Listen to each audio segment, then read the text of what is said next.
किसान भाइयों, आप सभी को जन्माष्टमी की बहुत बहुत शुभकामनाएं। भगवान श्री कृष्ण का आज अवतरण दिवस है। उम्मीद है कि आप कृषि कार्य भी जलवायु अनुकूल करेंगे। झोपड़ी में मशरूम उत्पादन के लिए मिलेगा 50% तक का अनुदान। घर की छत पर मछली पालन है बेहतर तकनीक। केले की खेती से महादेवी को वैशाली जिले में मिली एक अलग पहचान। नमस्कार, खबरें खेती में आपका स्वागत है। मैं हूं रूपम। अब खबर विस्तार से। अब गांव में किसान बांस की झोपड़ी में मशरूम की खेती कर आत्मनिर्भर बनेंगे। इससे किसान एक साल की खेती से करीब 2 लाख रुपए से अधिक की कमाई कर सकते हैं। दरअसल राष्ट्रीय कृषि विकास योजना के तहत मशरूम की खेती को बढ़ावा दिया जा रहा है। इसमें खास बात यह है कि मशरूम की पैकेजिंग और ब्रांडिंग भी की जाएगी। बांस की झोपड़ी में मशरूम की खेती करने के लिए 1500 वर्ग फीट में स्थापित होने वाली एक यूनिट पर 1,89,000 रुपए की लागत आएगी, जिसमें राज्य सरकार की ओर से 50% तक का अनुदान दिया जाएगा। पिछले दिनों केंद्रीय कृषि मंत्री शिवराज सिंह चौहान राजधानी पटना के कृषि भवन में किसानों से रूबरू हुए। इस दौरान उन्होंने बिहार में कृषि के विकास के लिए चलाई जा रही योजनाओं के बारे में राज्य के किसानों को जानकारी दी और साथ ही प्राकृतिक खेती, जलवायु अनुकूल खेती के साथ केंद्र प्रायोजित योजनाओं के बारे में भी बताया। कृषि मंत्री ने न केवल फसल के विविधीकरण पर चर्चा की, बल्कि किसानों को ऐसी फसलों के बारे में भी बताया जिसमें पानी का काफी कम प्रयोग होता है। उन्होंने यह भी कहा कि केंद्र सरकार किसानों की आय दोगुनी करने के लिए लगातार प्रयासरत है। मछली पालन के लिए तालाब होना बहुत ही जरूरी माना जाता है, लेकिन अब ऐसा बिल्कुल नहीं। अगर आपके क्षेत्र में पर्याप्त पानी या भूमि की उपलब्धता नहीं है तो आप घर के छत पर टैंक में मछली पालन कर सकते हैं। टैंक में मछली पालन करने से आपको मछलियों की देखरेख करने में काफी आसानी होगी। मछली पालन का नाम सुनते ही सबसे पहले ध्यान एक तालाब की ओर जाता है, पर तकनीक में बदलाव के साथ ही मछली पालन के तौर तरीके भी बदल रहे हैं। आप कम ज़मीन पर बिना तालाब खोदे ही मछली पालन कर सकते हैं। घर की छत पर मछली पालन एक बेहतर तकनीक साबित हो सकता है। आप अपने घर की छत पर सीमेंटेड टैंक या प्लास्टिक टब में भी मछली पालन कर सकते हैं। इस तकनीक से मछली पालन करने पर मछलियों के बीमार होने का खतरा कम होता है। इसके अलावा साल भर में 3 से 5 क्विंटल मछली का उत्पादन किया जा सकता है। इसलिए यहाँ भी आपको लागत से कहीं ज़्यादा मुनाफा हो सकता है। किसान भाई, अगर आप गेंदा फूल की खेती करने जा रहे हैं तो उसके अच्छे उत्पादन के लिए उन्नत प्रभेद का चयन अवश्य करें, जिससे उत्पादन बेहतर होने के साथ साथ बाजार भाव भी आपको अच्छा मिले।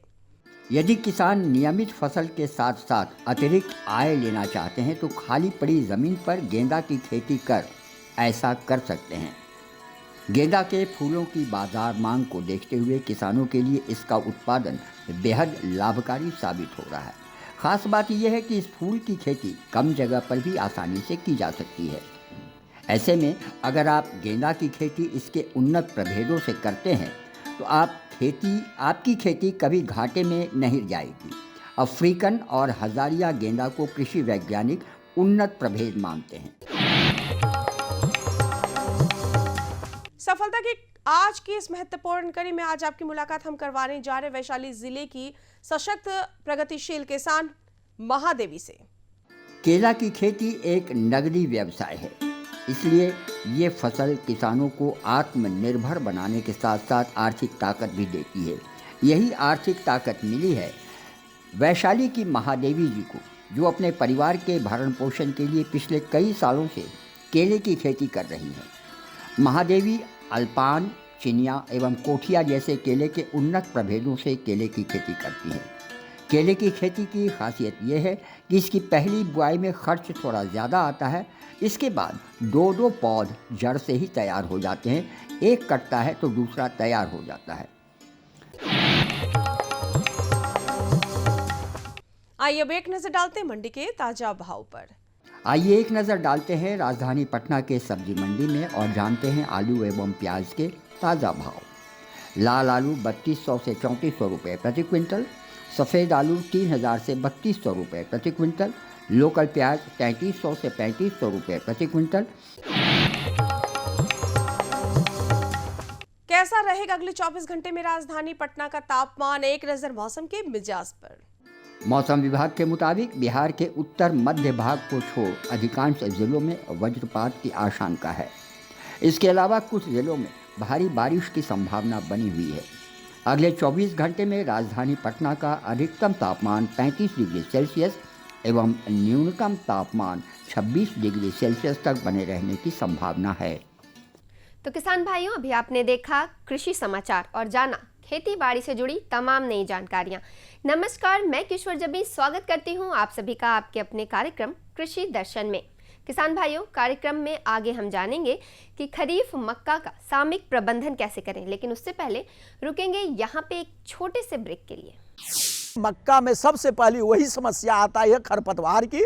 तो खरपतवार के प्रबंधन के लिए एट्राजीन और सीमाजीन, ये दो मक्का के लिए स्पेसिफिक हर्बिसाइड हैं, उसका आप उचित मात्रा में उपचार कर लीजिए। हर जोखिम से निकल कर फसल आए, सुरक्षित हो जाए।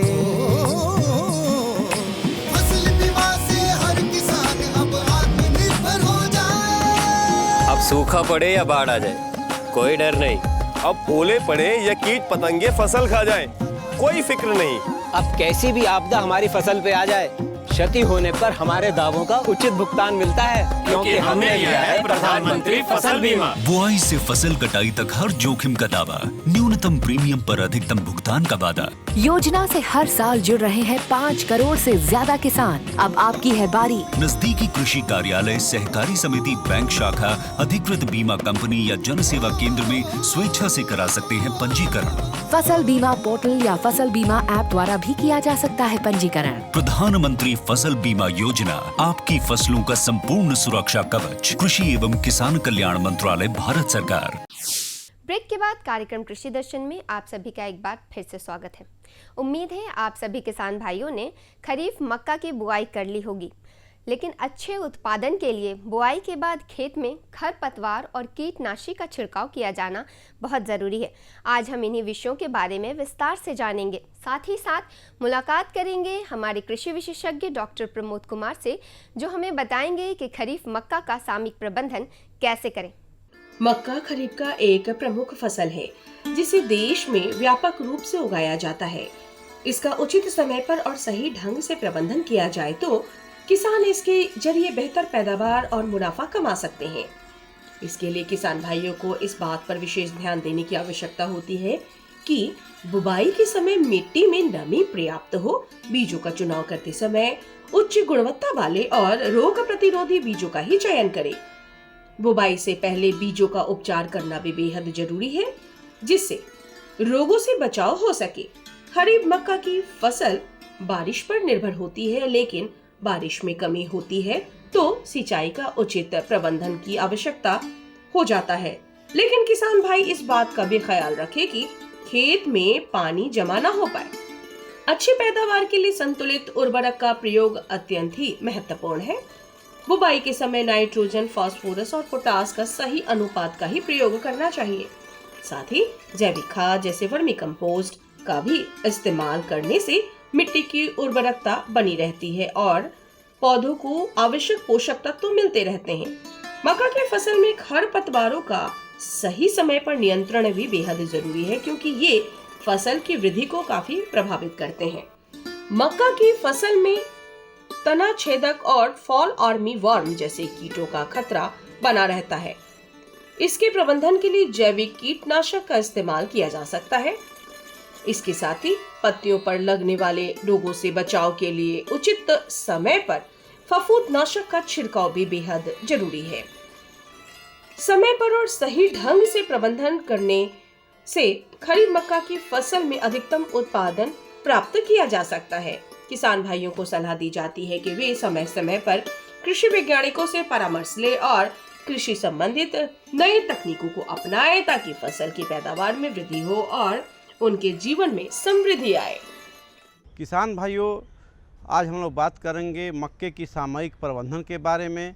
इस विषय में जानकारी देने के लिए आज हमारे साथ हैं डॉक्टर प्रमोद कुमार, जो कृषि विभाग में संयुक्त निदेशक के पद पे कार्यरत हैं पौधा संरक्षण के। तो डॉक्टर साहब, आपका हमारे कार्यक्रम में बहुत बहुत स्वागत है।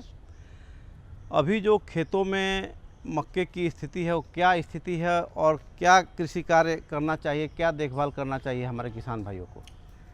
बहुत अच्छा प्रश्न है। मक्का जिसको आप कहते हैं मुख्य रूप से मेज भी अंग्रेजी में कहते हैं, तो मक्का पहले जानिए, ये इसको सीरियल की रानी, क्वीन ऑफ सीरियल भी कहते हैं।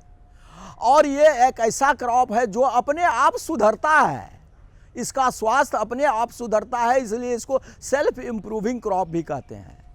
इस बार कृषि विभाग द्वारा मक्का के उत्पादन और उत्पादकता पहले खरीफ में, रबी में अच्छी होती थी और खरीफ में कम होती थी, लेकिन इस बार कृषि विभाग द्वारा खरीफ में भी मक्का के उत्पादन पर बल दिया गया है। तो मक्का के लिए सबसे पहले खरीफ मक्का में किसान जो है जैसे तैसे वैरायटी लगवा देते थे, इसमें केयर नहीं करते थे, लेकिन अब मक्का का हाइब्रिड वैरायटी भी लगाया गया है और किसान को अनुदान भी दिया जा रहा है। तो मक्के में सबसे पहले ये करिए कि खेत की अच्छी से तैयारी कर लीजिए।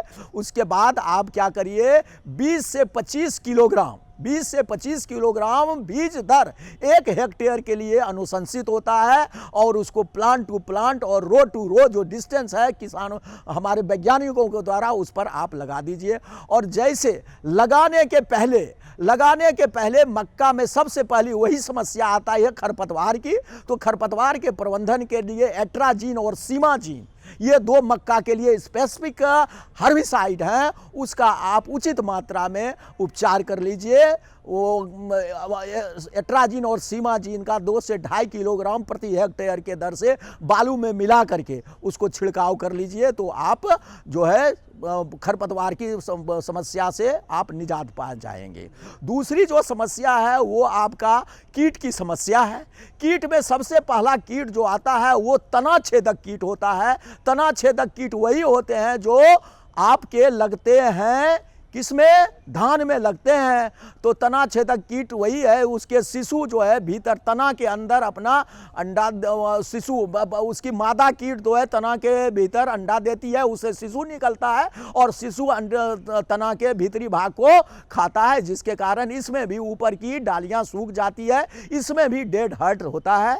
इसके बाद जो दूसरा प्रमुख कीट है वो है जब भुट्टा बन जाता है, भुट्टा में दाना बन जाता है, दाना को कॉप बोरर, हेलिकोबर्पा आर्मीजेरा उसको खाता है, जिसके कारण भुट्टे की जो है मार्केट वैल्यू कम हो जाती है। तो वो दूसरा कीट है।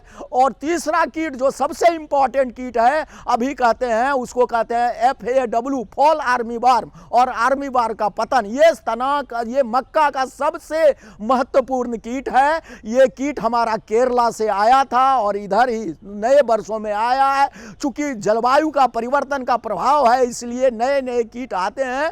तो फॉल आर्मी वॉर्म सबसे इंपॉर्टेंट कीट है, इससे मक्का को सबसे ज्यादा क्षति पहुंचता है। तो अब इसका प्रबंधन चाहिए। तो तना छेदक कीट के लिए तो मैंने कह दिया है कार्बोफ्यूरॉन 3G आप जो है व्हर्ल में डाल दीजिए, एक जर्दा के डिब्बे में छेद करके व्हर्ल में जो घर गभा होता है, गभा में एक बार झिला दीजिए, 4-5 दाना गिरेगा, तना छेदक कीट गभा में रहता है, वो कीटनाशी के संपर्क में आएगा, मर जाएगा। जो तना छेदक कीट हो गया। और जो हमने बचाया बीच में जो गभा में दाना लगता है, पॉड बोरर लगता है, पॉड बोरर के लिए आप जो है पॉड बोरर के लिए कोई भी इंसेक्टिसाइड, इमिडाक्लोरोपिड हो, वो 17.8 SL का 1 ml प्रति 3 लीटर पानी में छिड़काव कर देंगे तो समस्या खत्म हो जाएगी। लेकिन चूंकि उस समय हम जो है खाने की स्थिति में रहते हैं, तो किसान बंधु मैं कहूँगा कि इमिडाक्लोरोपिड के बदले आप नीम से बना पेस्टिसाइड 1500 ppm का 6 ml प्रति लीटर पानी के दर से आप छिड़काव करें तो ये बायो पेस्टिसाइड है, ये मक्का में जहर नहीं लाएगा जिसको हम लोग खा सकते हैं। डॉक्टर साहब ने अभी खरपतवार और कीट नियंत्रण के बारे में बताया। अब हम चर्चा करते हैं बीमारियों के बारे में। तो डॉक्टर साहब, मक्के में कौन कौन सी बीमारी होती है जो हमारे फसल को प्रभावित कर सकती है और उसका नियंत्रण हम लोग कैसे करेंगे? बहुत अच्छा सवाल किया। मक्का जो है, खास करके खरीफ मक्का, जबकि पानी की आवश्यकता होती है, पानी जमा रहना मक्का के लिए पानी काल का होता है, बहुत ही बड़ा शत्रु होता है। तो सबसे पहला जो रोग उसमें आता है, उसमें आपका झुलसा रोग होता है।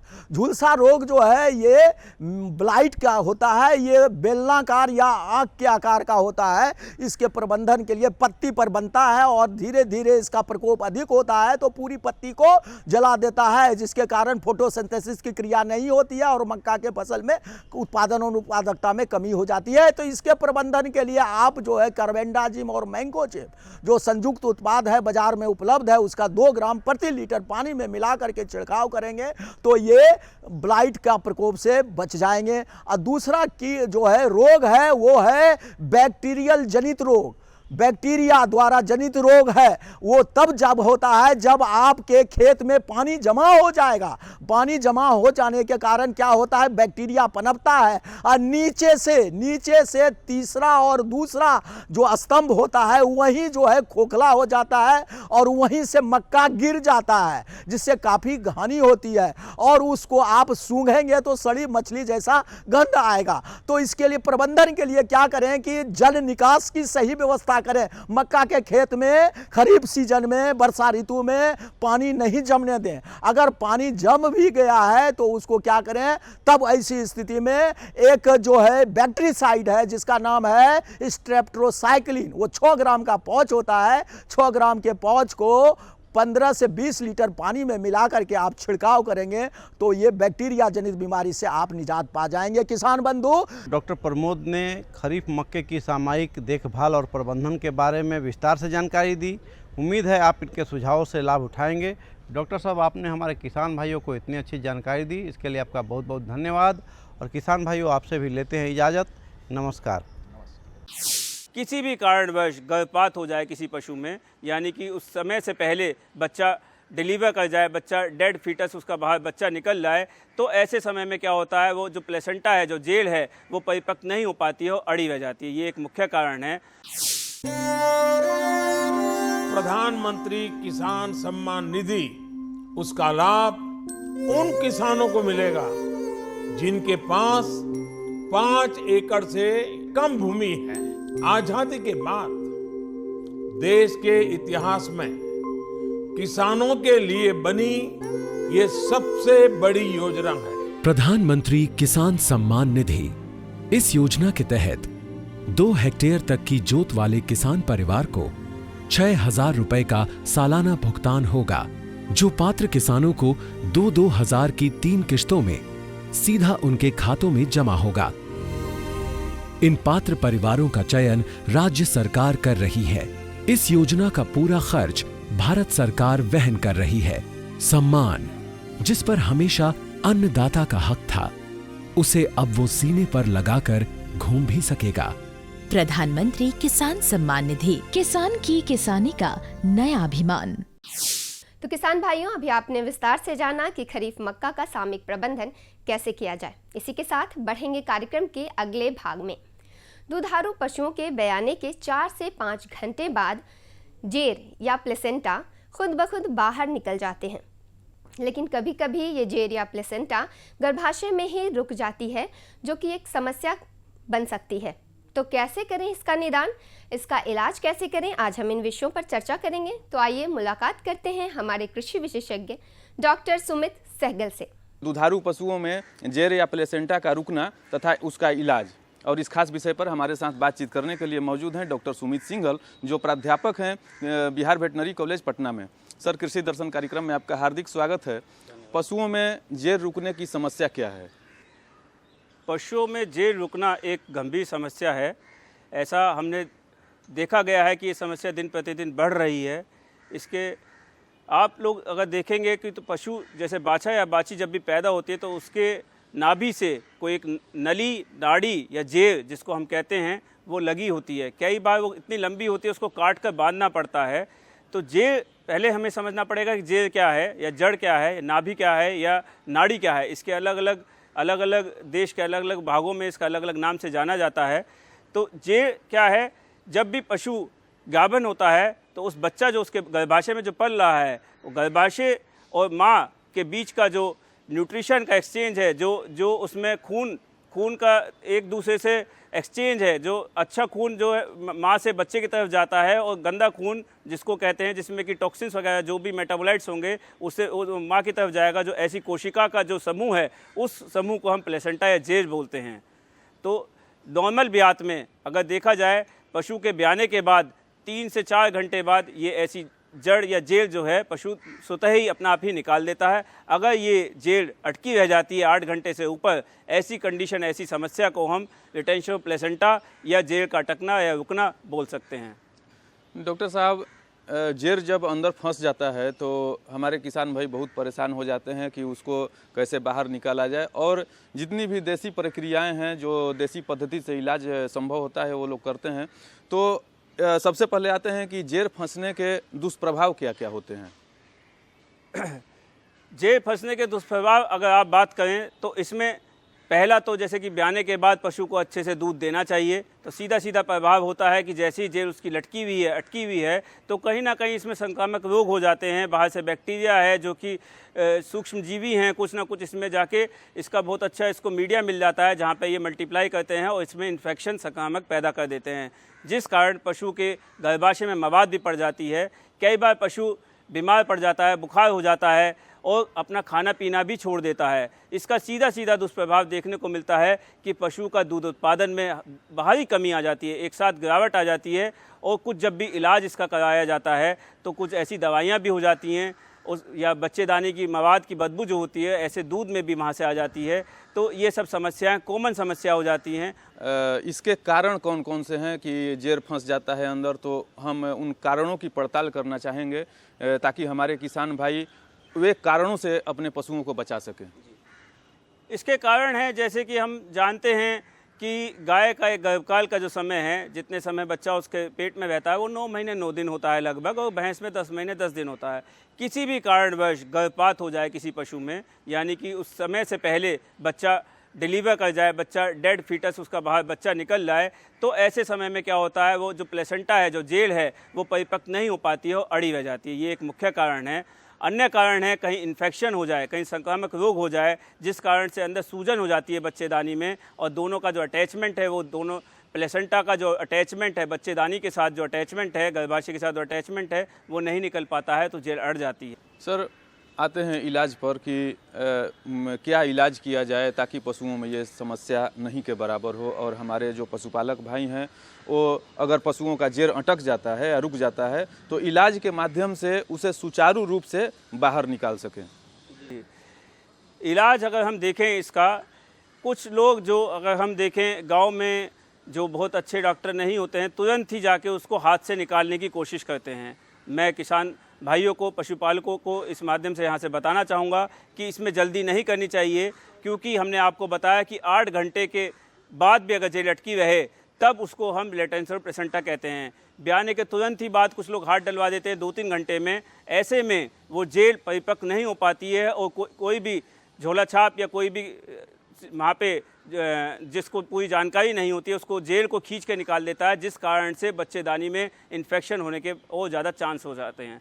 सही इलाज ये है कम से कम भी 12 घंटे के बाद ही हाथ डाला जाए, और उस हाथ डालने के बाद जैसे जितना उसको ध्यान से निकाला जाए, अगर खींचना पड़ रहा है और कहीं भी दिखता है कि वो कहीं अंदर से कट रही है तो उसको उतने पे ही छोड़ दिया जाए, और बच्चेदानी के अंदर कुछ दवा जैसे कि नाइट्रोफ्यूराजोलिडोन और यूरिया के ऐसे बोलस आते हैं वो डाले जाएं। साथ साथ उसको मांस में इंट्रामस्कुलर इंजेक्शन भी लगाया जाए कुछ एंटीबायोटिक्स का, जिससे कि संक्रामक रोग ना हो पाए।